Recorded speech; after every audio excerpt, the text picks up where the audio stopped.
appartement kwa nzolo ngakikuta depuis quand on a kuta na ya pa na so boy muté on a tina boy les anciens na baba tebele moi obi na benga ko samba bisangani parce que ça fait longtemps on a ko sona na bondeni non so non ko na benga mo tra boy na nda tout so ma ah tout so na nganda tout so ndaki mbuta na kombela ko pardon beli na fuka masoli na fuka masoso so ta na miso bato na fuka ma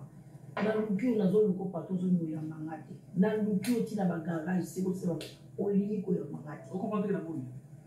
mais na sengi ba pardon mais nous nous ko limi sa te na limi zo ko ba bêtise beli millions zo ko limi sa te pas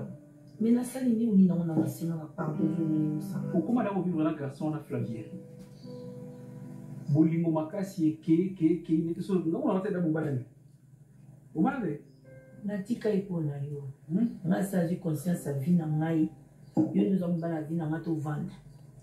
mais c'est là que va pardon bébé et comme là on nous on a passé c'est trop tard écoute on a passé une na za mona mukete na mukolo de ma munyoso OK j'avais déjà tout compris depuis